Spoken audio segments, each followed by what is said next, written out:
Amigo, amiga, tudo bem? Eu sou Carlos Manuel e o tema de hoje tem como título O Passeio pelo Futuro. Amigos, estamos aqui estudando esse livro, A Maior Esperança, Prepare-se para uma Vida Nova. Este livro foi escrito pelo pastor Luiz Gonçalves, o apresentador e orador do programa Arena do Futuro na TV Novo Tempo, e também em parceria com Diogo Cavalcante, que é um teólogo e também jornalista. Enfim, dois homens aí de um gabarito extraordinário. Amigo, o texto bíblico que vamos ler hoje se encontra no capítulo 2 de Daniel. Na verdade é todo o capítulo, mas como o capítulo é um pouco longo, eu vou dividi-lo em duas partes. E ficou assim, a primeira parte, Um Passeio pelo Futuro, parte 1, e a segunda parte, Um Passeio pelo Futuro, parte 2. No segundo ano do reinado de Nabucodonosor, este teve um sonho, e quando ele acordou, ele ficou perturbado. Por conta de quê? Por conta que ele quis lembrar do sonho, mas não conseguiu lembrar. Então, com isso, ele mandou trazer até a sua presença os encantadores, magos e astrólogos de Babilônia. E eles estando ali na presença do rei, o rei disse a eles: eu tive um sonho e quero que vocês me digam o que significa o sonho e também a sua interpretação. Então eles disseram ao rei: diga-nos a nós qual foi o sonho, que nós te diremos qual é a sua interpretação. Então o rei, notando ali que eles queriam ganhar tempo com isso e vendo que com esse tempo o rei poderia ali desistir dessa ideia, mas o rei disse algo para eles: olha aqui, uma coisa é certa, se vocês não me disserem o que significa o sonho e a sua interpretação, eu vou mandar matar todos vocês. Então aqui no versículo 10, olha o que eles disseram ao rei. Responderam os caldeus na presença do rei e disseram: não há mortal sobre a terra que possa revelar o que o rei exige, pois jamais houve rei, por grande e poderoso, que tivesse sido que exigisse semelhante coisa de um mago, encantador ou caldeu. Versículo 11. A coisa que o rei exige é difícil, e ninguém há que possa revelar diante do rei, senão os deuses, e estes não moram conosco. Então o rei ficou furioso com essa resposta e mandou exterminar todos os sábios de Babilônia. Note algo interessante: Daniel também era um sábio em Babilônia, só que Daniel não foi chamado para esta reunião. Então, neste momento, Arioque, o chefe da guarda, é incumbido ali a exterminar todos os sábios de Babilônia. E ele então também manda trazer Daniel, porque Daniel é um sábio. E ele, Daniel, sabendo que ia morrer, Daniel pergunta a Arioque: por que tão severo assim o decreto do rei? Então Arioque conta toda a história para Daniel, e Daniel então fica sabendo de tudo e pede a Arioque que introduzisse ele até a presença do rei. E Daniel foi até a presença do rei. Chegando à presença do rei, Daniel pede um tempo ao rei, e o rei dá um tempo a Daniel, para que com esse tempo Daniel pudesse assim revelar ao rei Nabucodonosor o significado do sonho e os mistérios do sonho. Então Daniel volta, e ali quando ele volta, ele reúne ali com seus amigos e começa a orar. Ele pede: vamos orar. Então quando eles estavam orando, Deus vem e revela o que significa a verdade sobre o sonho. E aqui no versículo 27, Daniel disse ao rei, respondeu Daniel na presença do rei: o mistério que o rei exige, nem encantadores, nem magos, nem astrólogos o podem revelar ao rei. Amigos, note algo muito interessante aqui e muito forte. O mistério que o rei exige, nem encantadores, nem magos, nem astrólogos podem revelar ao rei. Então, o que isso quer dizer para mim e para você, amigo? Isso quer dizer o seguinte: que tem pessoas que, diante de situações adversas e complicadas, eles buscam autoajuda nos magos, nos astrólogos, nos feiticeiros, nos encantadores, nas cartas, nos búzios, nos tarôs. Amigos, nada disso adianta. Esse tipo de autoajuda não adianta nada e não vai te levar a lugar algum, porque é o que Daniel disse aqui: o mistério que o rei exige, nem encantadores, nem magos, nem astrólogos o podem revelar ao rei. Nada, entendeu? Ou seja, Agora olha o que Daniel disse aqui no versículo 28. Mas há um Deus no céu, o qual revela os mistérios, pois fez saber ao rei Nabucodonosor o que há de ser nos últimos dias. Uau, que interessante, que maravilha. Daniel então disse, mas há um Deus no céu, o qual revela os mistérios. Amigo, há um Deus no céu, o qual revela os mistérios. Homem nenhum, humano nenhum, é capaz de adivinhar ou revelar os mistérios, revelar o futuro. Então, buscar esse tipo de autoajuda não vai te levar a nada, entendeu? E Daniel continua dizendo aqui que ele revela os mistérios, pois fez saber a Nabucodonosor o que há de ser nos últimos dias. Ou seja, amigo, o sonho de Nabucodonosor é algo que tem a respeito de coisas que vão acontecer nos últimos dias, que vão dizer a respeito de coisas que vão acontecer no futuro, no fim dos tempos.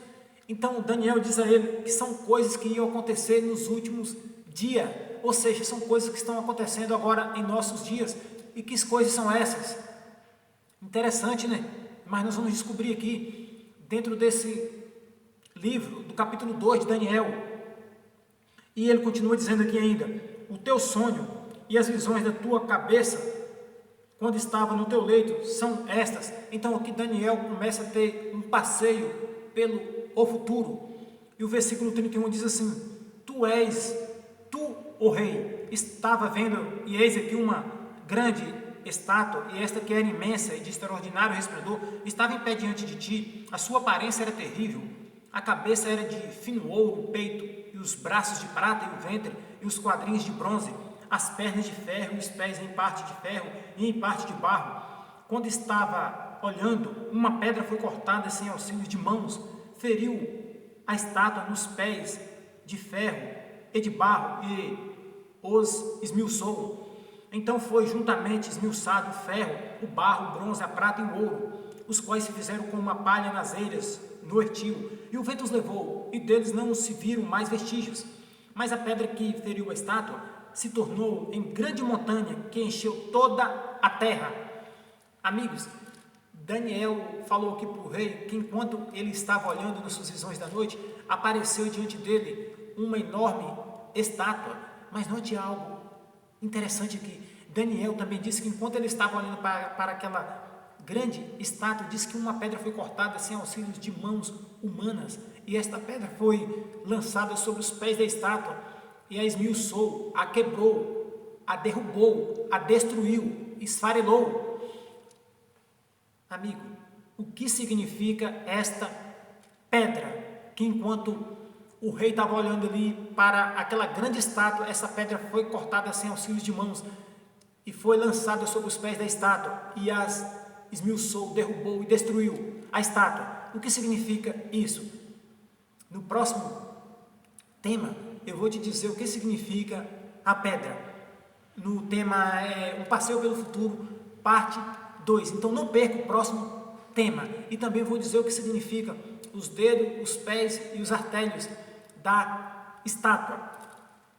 Mas continuando aqui ainda, do versículo 36 até o 38, diz assim: este é o sonho e também a sua interpretação, direi ao rei, tu, ó rei, rei de reis, a quem o Deus do céu conferiu o reino, o poder, a força e a glória, a cujas mãos foram entregues os filhos dos homens, onde quer que eles habitem, e os animais do campo e as aves do céu, para que dominasses sobre todos eles.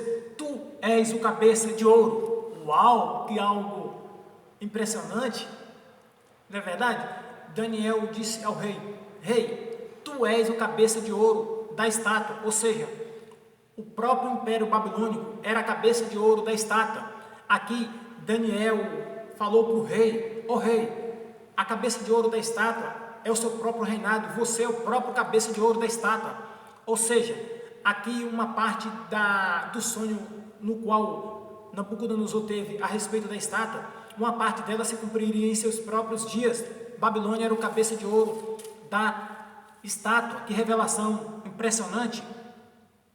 Versículo 39 até 40. Depois de ti se levantará outro reino inferior ao teu, um terceiro reino de bronze, o qual terá domínio sobre toda a terra. O quarto reino será forte como ferro, pois o ferro tudo quebra e esmiuça. Como o ferro quebra todas as coisas, assim ele fará em pedaços e esmiuçará. Ou seja, amigos, Babilônia era a cabeça de ouro da estátua do Império Babilônico. Agora, o peito e os braços da estátua era de prata. Aqui era o reinado dos Medo-Persas. E o ventre, os quadrinhos da estátua era de bronze. Aqui é o reinado da Grécia, de Alexandre o Grande, o Macedônio. E as pernas de ferro da estátua era o Império Romano, ou seja, Roma imperial. Babilônia reinou a partir do ano 605 a 531 a.C., o reinado de ouro. O Medo-Persas reinou a partir do ano 531 a 331 a.C., o reinado de prata. A Grécia reinou do ano 331 a 168 a.C., o reinado de bronze de Alexandre o Grande. Roma reinou do ano a partir de 168 a.C. e reinou também um pouco depois de Cristo, até o ano 476 depois de Cristo. E o último imperador a ser derrubado do poder foi Rômulo Augusto, o último imperador romano a reinar. Então, amigos, a profecia, ela é confiável, por isso que a Bíblia diz, onde não há profecia, o povo se corrompe. E Deus também diz algo muito interessante, através do profeta Amós, lá em Amós capítulo 3, versículo 7, diz assim, que eis que o Senhor teu Deus não fará coisa alguma sem antes revelar os seus segredos aos seus servos, os profetas.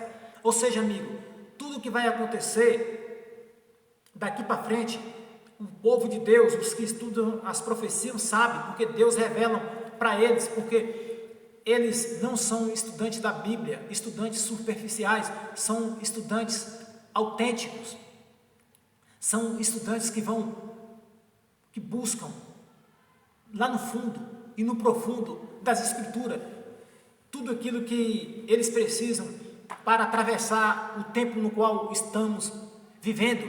E amigos, isso aqui é algo extraordinário, por conta de quê? Por conta que aquelas pessoas que estudam as profecias, eles estão à frente de todos. Eles sabem do futuro, não porque eles mesmos têm o poder de saber do futuro, mas porque através do estudo da Bíblia, como Cristo diz lá em João 8,32, e conhecereis a verdade, e a verdade vos libertará. Eles aqui de dentro da Bíblia, eles extraem essas verdades, porque aqui dentro da Bíblia contém a pura verdade. Então, amigos, diz que Deus não fará coisa alguma sem antes revelar os seus segredos, os seus segredos aos seus servos, os profetas. Então, você quer descobrir quais são os segredos de Deus? Então, estude a profecia, estude a Bíblia, porque aqui dentro contém as respostas que você precisa para você enfrentar tudo que vai acontecer e tudo que vai vir sobre você daqui para frente. Entendeu, amigo? Entendeu, amiga? Então, se você almeja isso para a sua vida, assim como Deus disse no capítulo 3, através de Amós, versículo 7, eis que o Senhor teu Deus não fará coisa alguma sem antes revelar seus segredos aos seus servos os profetas. Você almeja ser um servo de Deus?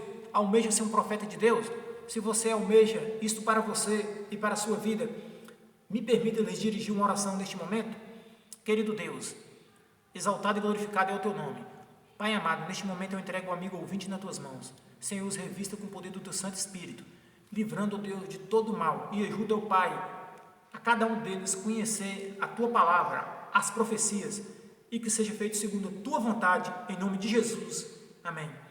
E lembre-se, amigo, de que Deus é o nosso refúgio e fortaleza, e socorro bem presente nas atribulações.